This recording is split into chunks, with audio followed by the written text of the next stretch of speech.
Hello everybody and welcome back.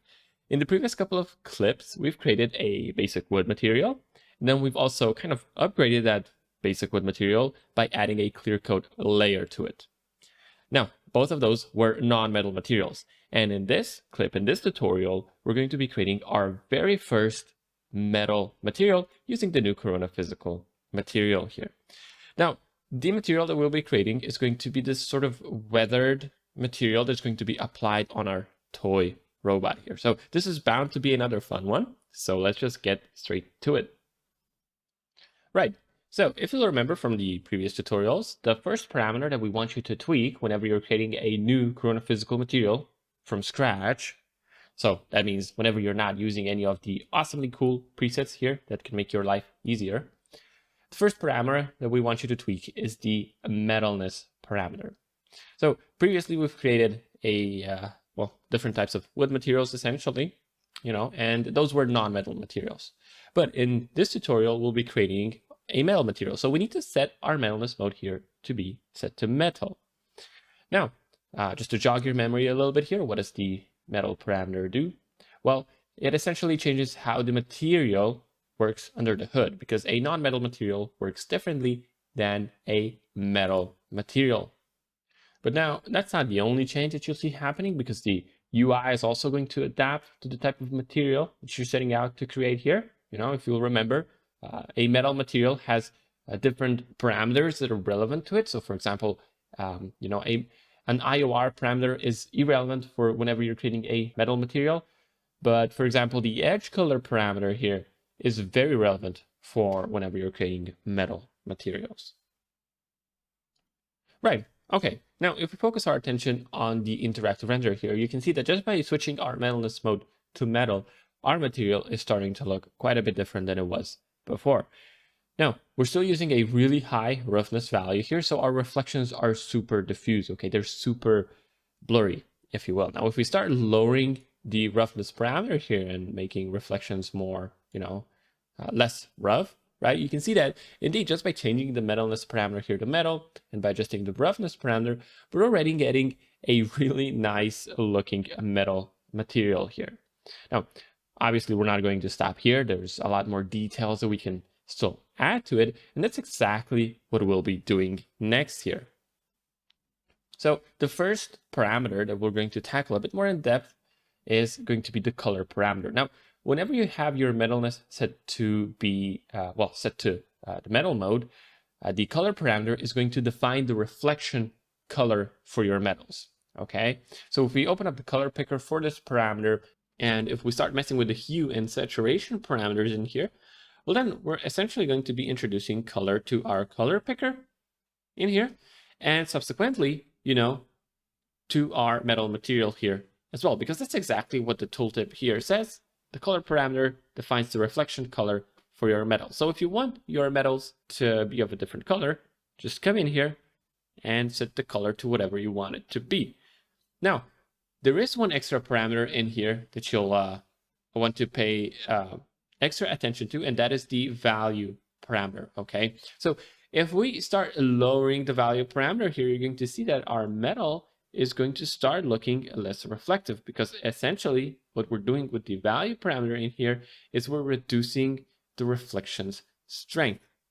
Okay, now if we up the value parameter, then we're increasing the reflection strength, and our metal material here is going to look a lot more reflective than it did before. Now, obviously you don't want to stick to extreme values here, because those are somewhat uncommon, because, what kind of metal is this reflective in the real world? But, if you're looking at the real world references of metal materials, then if you want to hit that reflection strength properly, you should adjust the value parameter in here, right? So for our material here, I think we're going to go with a value of 180, which results in this nicely reflective metal material here, right? Right.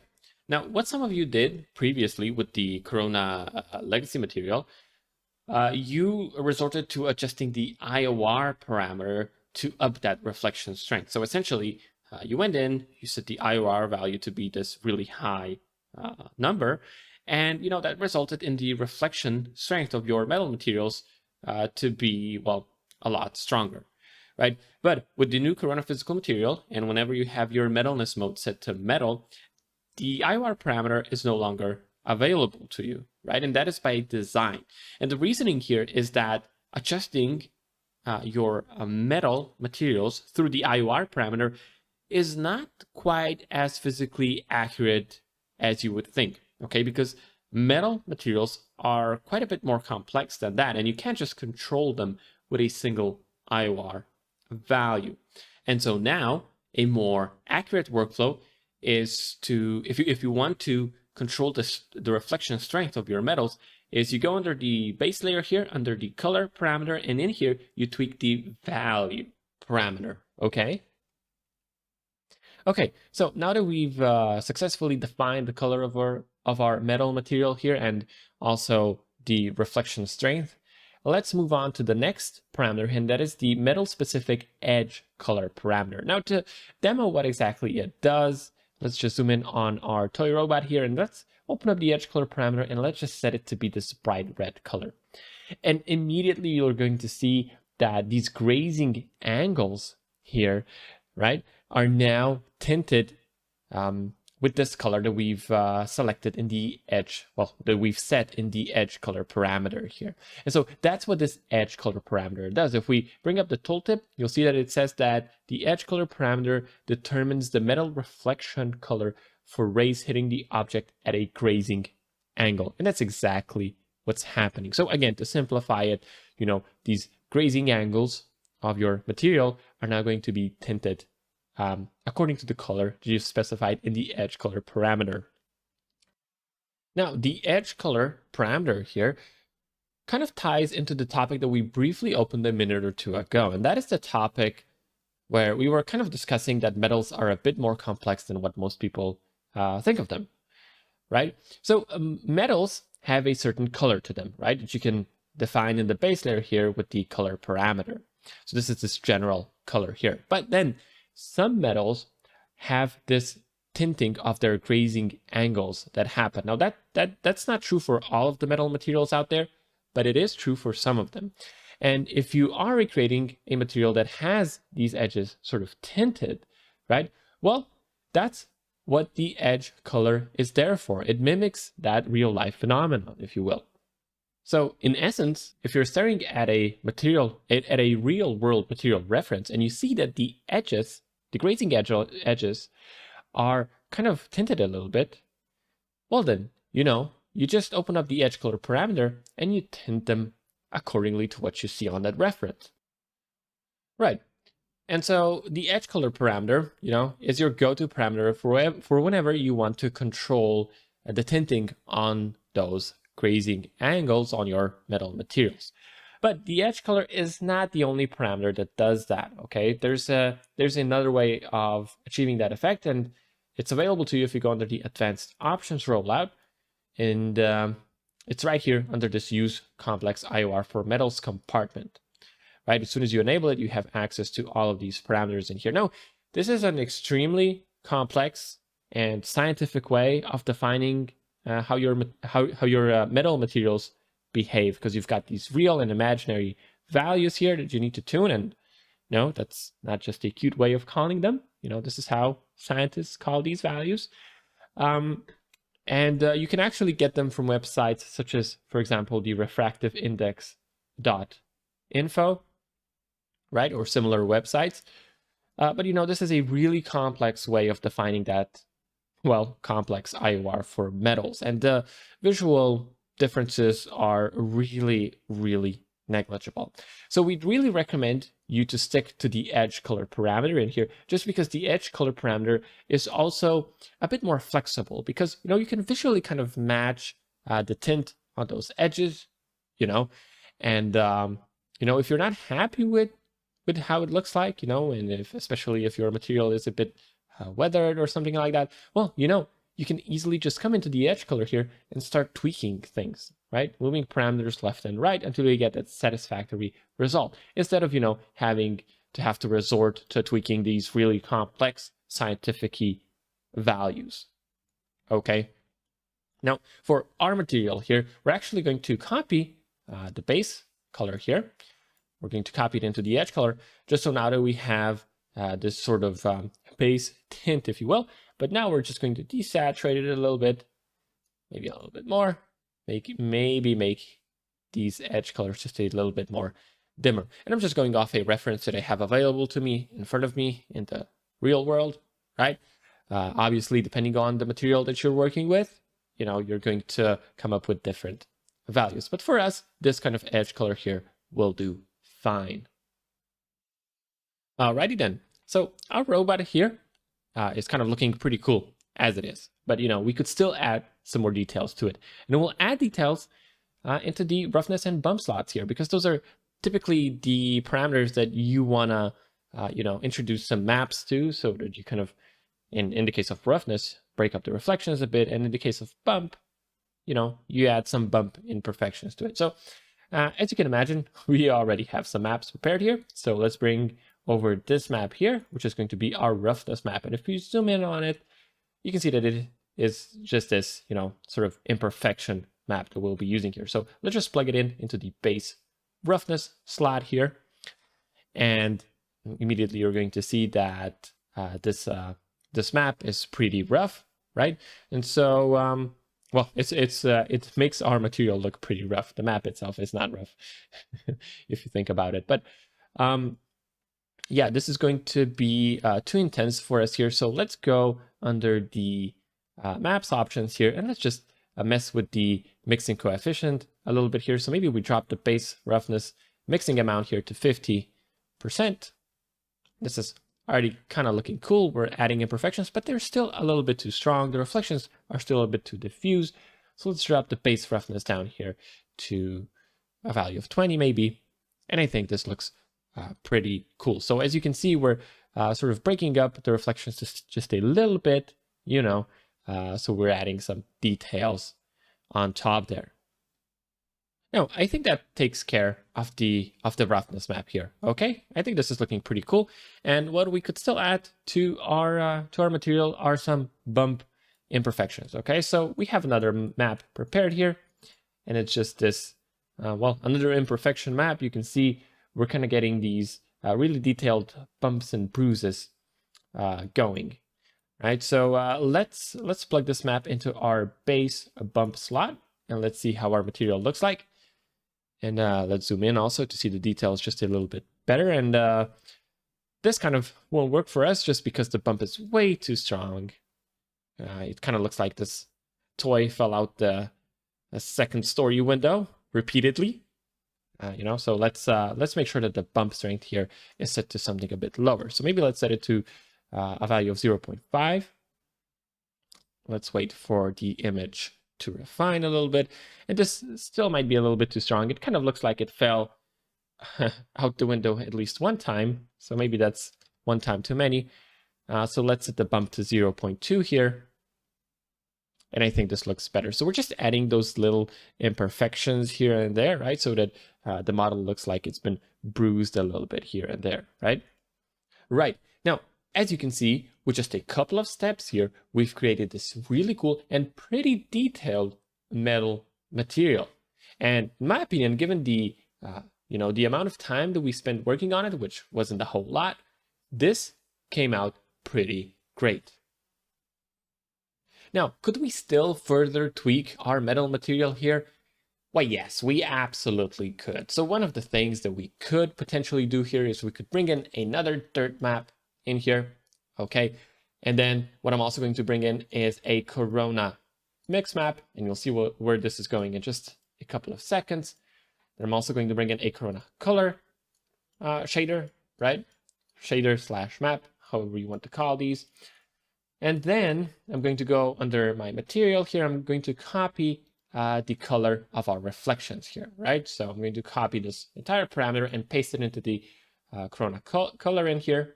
So just like that. And now I'm going to plug this Corona color into the bottom slot of our Corona mix shader. And I'm also going to plug that dirt map onto that top spot there, top slot. Now that I've done that, I'm going to adjust the mix operation. I'm going to set it to multiply. And now you can see what's happening when we're mixing these two maps together. Now, this whole Corona mix map is going to get plugged in into this base color slot here. So this is this slot right here, right? Which, if you'll remember, this slot defines the reflection color for our metals, and it controls the strength of the reflections as well. Now, just by plugging this map in here, you can see that we're adding additional details on top of our already cool looking metal material that we've created. Right now, this effect might be a little bit too strong here, so we can go into the Corona mix map here, into the mix shader, and we could adjust the mix amount. Maybe we could chop it down to 0.5. And now you can see, just how quick and easy it is to add even more details onto this already, onto the material that was already pretty cool looking, right? And what we demoed here is that you don't really need a lot of different shaders or bitmaps to get that going, right? We're just using a couple of different maps here, and look at this awesome, cool metal material that we've created here. Okay, so now, before we conclude this tutorial, there's still one more thing that we'll want to talk about here, and that is mapping the Metalness parameter.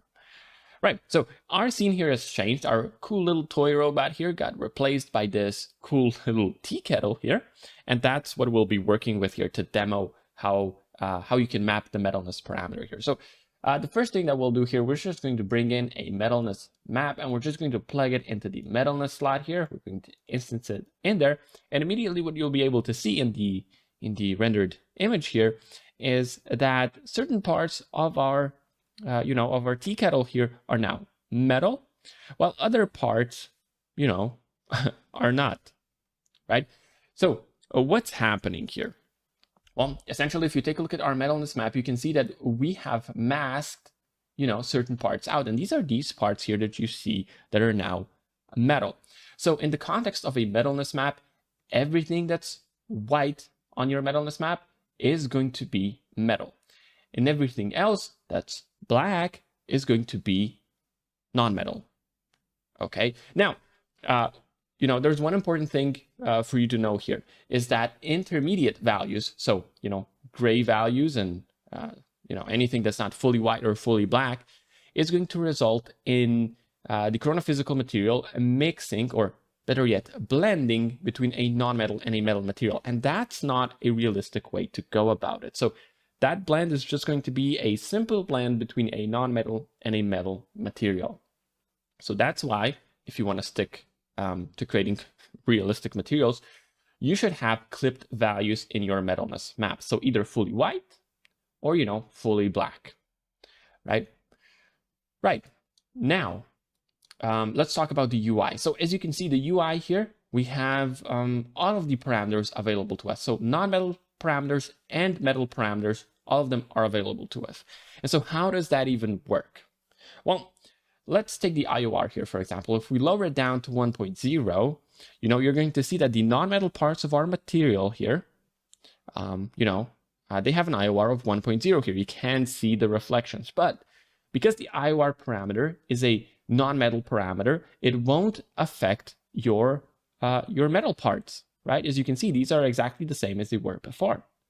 Now, conversely, the edge color here, which is a metal-only parameter, is, if we give it a red color, is only going to affect the metal parts, and it's not going to affect the non-metal parts, right? So that's how that works. Now then, let's just reset these to their default values, and let's talk about the common parameters.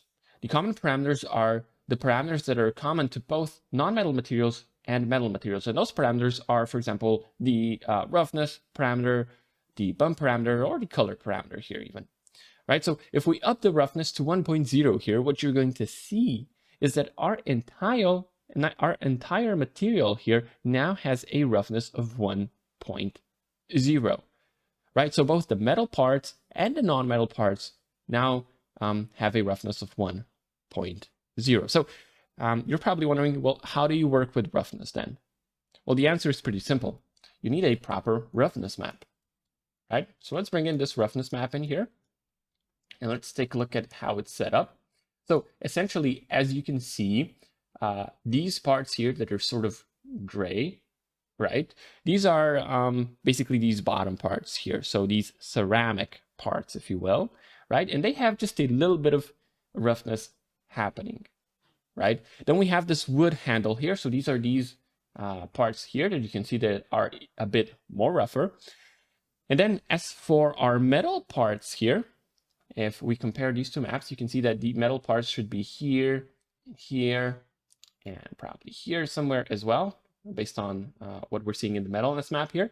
Well, these are pretty much not rough at all, right? So what we can expect happening when we plug this roughness map into our roughness slot here is that the bottom part is going to be kind of just a little bit rough. The wood handle is going to be quite rough. And then, you know, our metal parts are going to be really mirror-like, very chrome-like. So let's plug in this roughness map into the roughness slot here, and you're going to see that that's exactly what's happening. The top part here is quite rough. The bottom part just a little bit rough. And then the metal parts almost not rough at all. And so that's how that works. You know, you need to have a proper roughness map. Now, let's also bring in a base color map, and let's plug this right into the base color slot here. So this is the slot here. This is another common slot, right? Just because if you'll remember, this slot for metals defines the reflection color, and for non-metals, it defines its diffuse color, right? So again, if we take a look at the map itself here, we see that the bottom parts here, you know, are all blue, right? And that's exactly what's happening. The wood parts here, right? They have a wood texture, so that's all looking great. And then our metal parts, as you'll see, you know, if they were colored, you know, they would have a color here because, you know, we would be defining the reflection color for them. But, you know, they're completely desaturated. But as you'll notice, they still have a certain value in here, right? They're still kind of grayish a little bit. And that is because, you know, if you'll remember, the color parameter in here has this value slider. And this value slider controls the strength of the reflections for your metals, right? So even in the base color map, you need your metals to have some sort of value, even if you want them to be completely, you know, colorless. All right, well, that pretty much concludes this tutorial.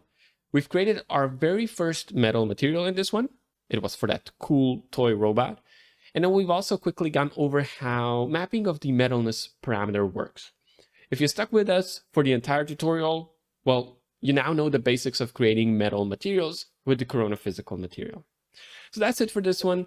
And in the next tutorial, we'll be covering creating some awesome non-metal materials again. So we'll see you there.